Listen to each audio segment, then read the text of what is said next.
Doctor साहब, पिछले दिनों मैं सोशल मीडिया पे एक वीडियो देख रहा था सर। एक साहब फरमा रहे थे कि आम अगर शुगर का मरीज़ खाएगा तो शुगर बढ़ने की बजाय कम हो जाएगी। ये जो डॉक्टर कहते हैं कि जी शुगर बढ़ जाती है, शुगर का मरीज़ आम ना खाए, या कोई डॉक्टरों का कारोबार है, उन्हें कोई दुश्मनी है आम के कारोबार के साथ या मरीजों के साथ? अनफॉर्चुनेटली उसमें मेजॉरिटी जो है वो डॉक्टर नहीं है। उनका नॉलेज इस बात पर सिर्फ मुनसर है कि अगर वो थोड़े से पढ़े लिखे हैं तो वो यूट्यूब्स के अंदर से कुछ वीडियोस निकालते हैं और उसका उर्दू तर्जमा करके सवालों की एक लिस्ट बनाते हैं और वहाँ पे बैठ के अपना मंजन बेचना शुरू कर देते हैं। क्योंकि लोगों को हर वो बात अपील करती है जो कि उनके मिजाज और दिल के करीब हो। उनको डॉक्टर भी वही अच्छा लगता है जो उनकी जुबान में बात करे। ये लोग इस तरह की वीडियोस देख लेते हैं और फिर आगे लोगों को बेवकूफ़ बनाना शुरू कर देते हैं। फ्रुक्टोज और ग्लूकोज, ये दोनों चीज़ें ही कार्बोहाइड्रेट की कैटेगरी के अंदर आती हैं और ये दोनों ही आपकी शुगर बढ़ाएंगी। अल्लाह मियाँ ने फल खाने के लिए बनाया है, पीने के लिए नहीं बनाया। जूसेस के लिए नहीं बनाया। ये जूसेस जो हैं they are equal to poison for anybody. कि शुगर का मरीज़ आम खा सकता है? जी बिल्कुल खा सकता है। डॉक्टर साहब, पिछले दिनों मैं सोशल मीडिया पे एक वीडियो देख रहा था सर, तो उसमें एक साहब फरमा रहे थे कि आम अगर शुगर का मरीज़ खाएगा तो शुगर बढ़ने की बजाय कम हो जाएगी। और मिलियन में व्यूज़ थे उसके और लोग देख रहे थे, अप्रिशिएट कर रहे थे। तो आप माशाल्लाह डायबिटोलॉजिस्ट हैं, माहिर ज़ियाबतिस हैं, ये क्या आम खाने से ये जो डॉक्टर कहते हैं कि जी शुगर बढ़ जाती है, शुगर का मरीज़ आम ना खाए, या कोई डॉक्टरों का कारोबार है, उन्हें कोई दुश्मनी है आम के कारोबार के साथ या मरीजों के साथ? अच्छा बासित भाई, ऐसे है कि ये हमारे यहाँ वो जो हमारे दोस्त यहाँ पे आके टीवी चैनल्स पे अक्सर लोग जो आ रहे हैं और अनफॉर्चुनेटली उसमें मेजॉरिटी जो है वो डॉक्टर नहीं है। उनका नॉलेज इस बात पे सिर्फ मुनसर है कि अगर वो थोड़े से पढ़े लिखे हैं तो वो यूट्यूब्स के अंदर से कुछ वीडियोस निकालते हैं और उसका उर्दू तर्जमा करके सवालों की एक लिस्ट बनाते हैं और वहाँ पे बैठ के अपना मंजन बेचना शुरू कर देते हैं। अच्छा, ये जो उन्होंने कहा जी कि इसके साथ आम खाने से शुगर नीचे आ जाती है। अच्छा, इसका माखिज़ क्या है?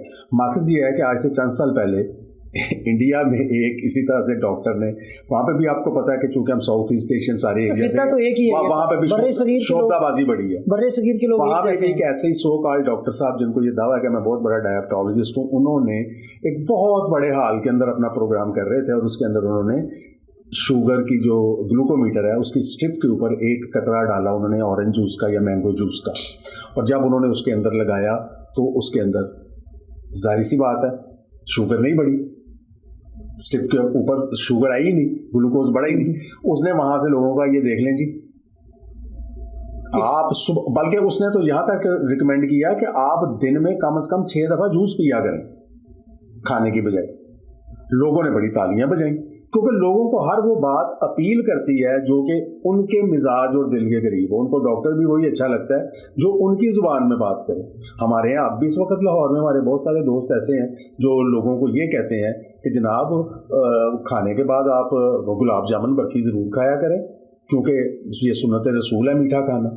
भाई सुन्नत रसूल ये थी कि उस ज़माने में बर्फियाँ और गुलाब जामुन नहीं थे। सुन्नत रसूल ये थी कि एक आध खजूर खा ली, और वो बाजू का तो खाना ही कुल खजूर होती थी। हाँ जी, तो वो मतलब इस तरह से एक्सप्लॉइटेशन। अच्छा, अब वो जब डॉक्टर साहब ने वो शोबदाबाजी अपनी दिखाई और लोग बड़े मुतासिर हुए, तो अब वो तमाम आपका वो ऑडियंस जो कि थोड़े से इंटेलेक्चुअल हैं या जो थोड़े से इस बात को समझते हैं, बीइंग ए डॉक्टर आप तो बड़ी जल्दी समझ जाएंगे, फ्रूट के अंदर जो शुगर होती है वो फ्रुक्टोज होती है।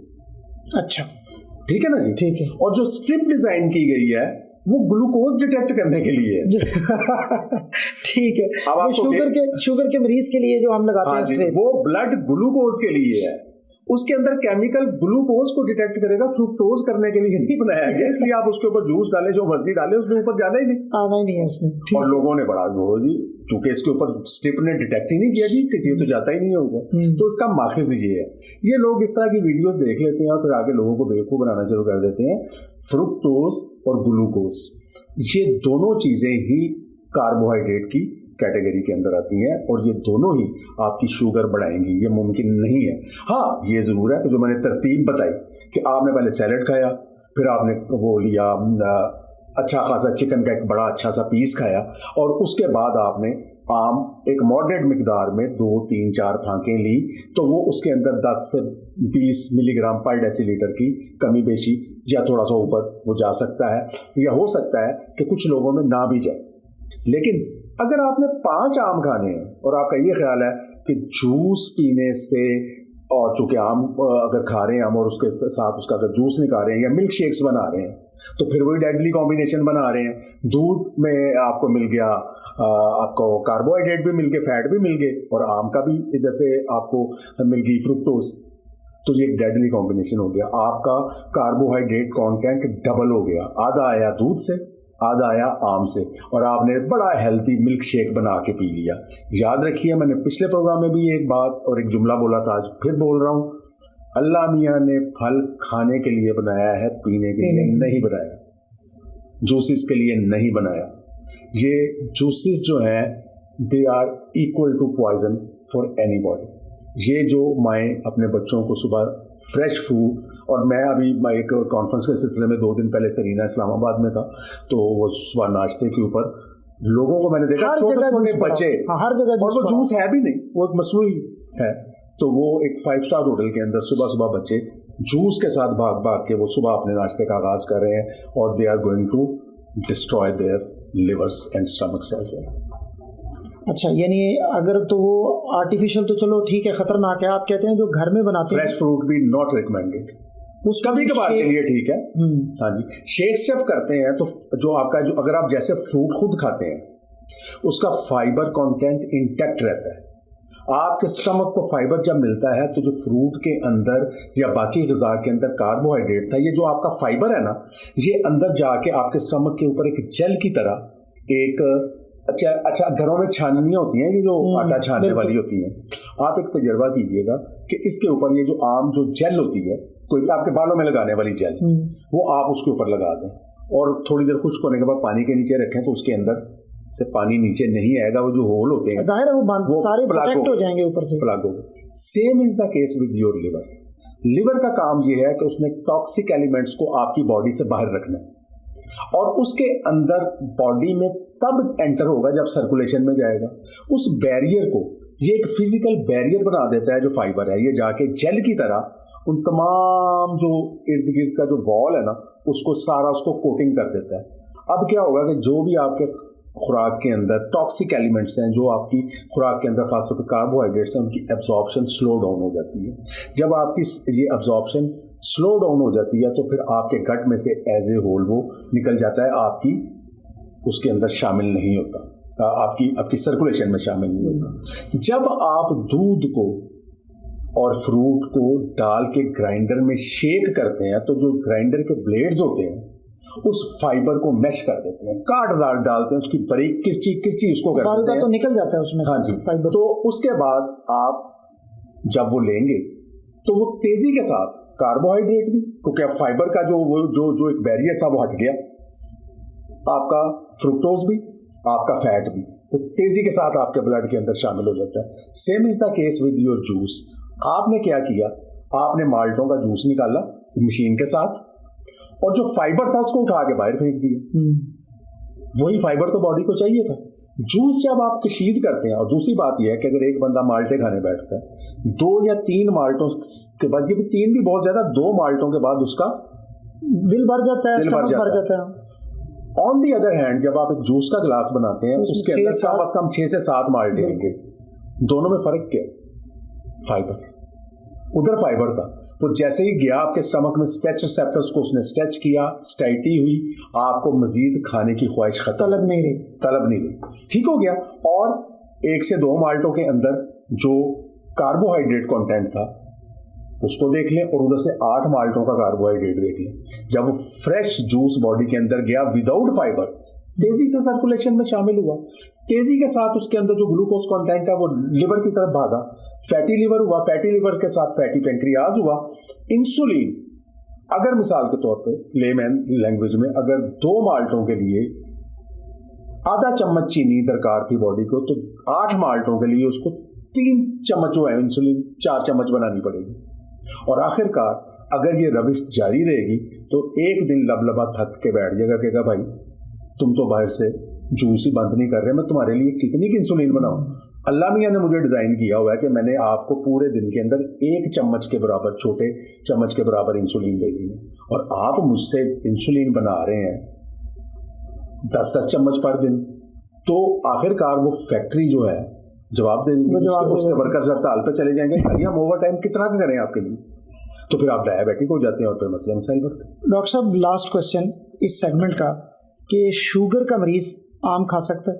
जी बिल्कुल खा सकता है, मॉडरेशन में। सबसे पहले जो की है वो है इत्तदाल, जो हमारा मजहब है, जो हमारी सुन्नत है। एक छोटे साइज का आम, और कोशिश करें, देखिए हमारा मकसद, प्रॉब्लम हमारी आम नहीं है, हमारा प्रॉब्लम है फ्रुक्टोज, जो लेने से उसके शुगर लेवल बढ़ेगा, साथ मसले मसाइल आने हैं।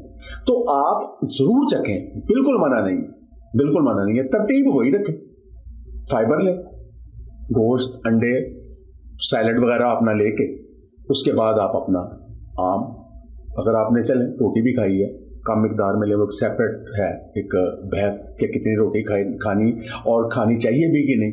और ये भी मिथ है कि जी ये लाज़िम मलज़ूम करार दे दिया गया कि हर सालन के साथ रोटी खानी ज़रूरी, कोई ज़रूरी नहीं। गंदम ही तो सारे फसाद की जड़ है। अच्छा। तो हाँ जी, गंदम के साथ फिर हमारे मसाइल बढ़ेंगे। तो कोशिश ये करें कि आप इसी तरतीब को रखें, और उसके बाद एक छोटे साइज़ का आम, ठीक है ना जी, वो आप आराम से इंजॉय करें।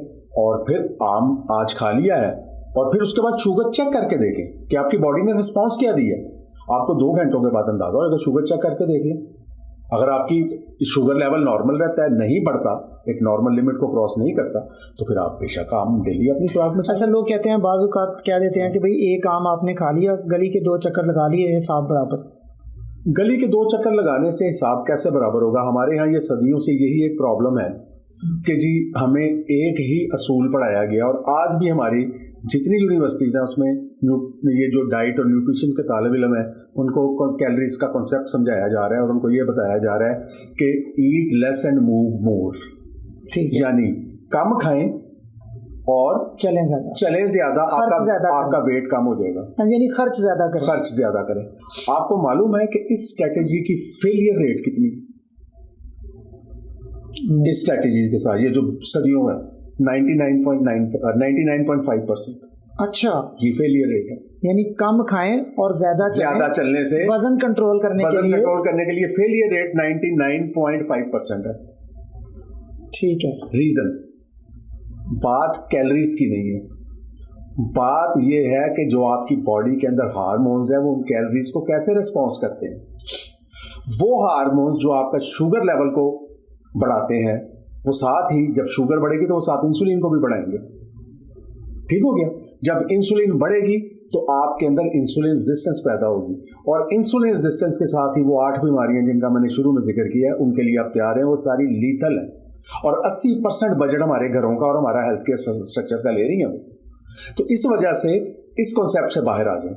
इस कॉन्सेप्ट ने हमें बड़ा नुकसान दिया। नुकसान ये दिया कि लोगों को ये समझाया गया कि तुम खाओ जो मर्जी। ये एक्चुअली ये कॉन्सेप्ट भी फूड इंडस्ट्री ने दिया था कि आप जो मर्जी खाएं, जितना मर्जी खाएं, उसके बाद जाके जिम कर लें, आप जाके सैर कर लें।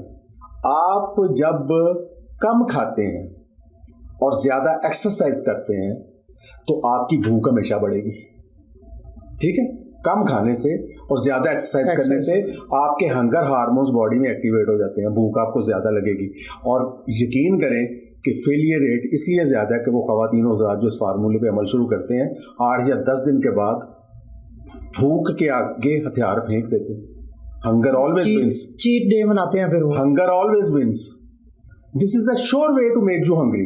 आप हंग्री हो जाएंगे, जब हंग्री हो जाएंगे आपने यार जन्नत में गया सारा कुछ। भूख लगी हुई है भाई, भूख एक ऐसा इंस्टिंक्ट है, भूख के लिए तो सारा पेट के तो सारा चक्कर है, पूरा निजाम ही भूख। इसके लिए आपका सिंपल आखिर में एक बात है सर, अपनी खुराक के अंदर फैट्स और प्रोटीन्स बढ़ा दीजिए।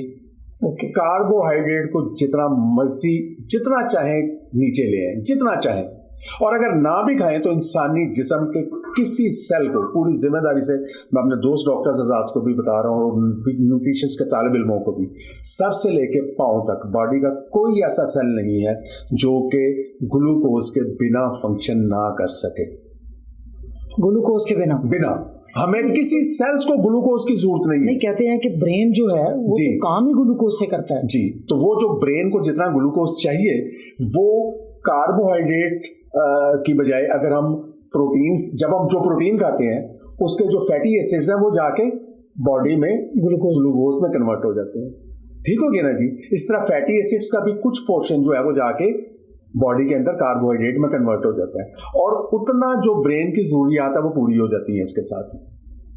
आल्दो मैं ये नहीं कह रहा कि आपने बिल्कुल कार्बोहाइड्रेट को हाथ ही नहीं लगाना, साइंटिफिकली आपके ब्रेन को जितना ग्लूकोज चाहिए वो फैटी एसिड्स और अमाइनो एसिड से मिल जाता है और बॉडी को कार्बोहाइड्रेट्स की कोई खास जरूरत नहीं। बॉडी के किसी सेल्स को कतई जरूरत नहीं है।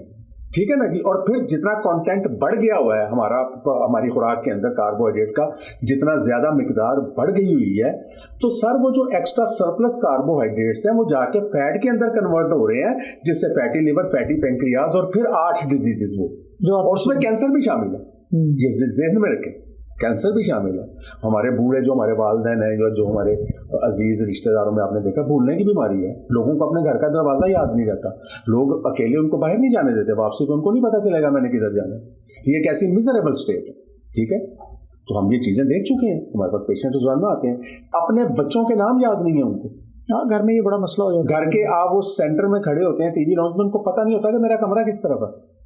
चीजों की पहचान खत्म हो जाती है। अगर आप उनको कपड़े देंगे वो हाथ में लेके बैठे रहेंगे, उनको पता ही नहीं इनके साथ करना क्या है। जिन लोगों के यहाँ अल्जाइमर और डिमेंशिया के पेशेंट्स हैं वो उनके लवाहिकीन से आप पूछें कि कैसी मिजरेबल लाइफ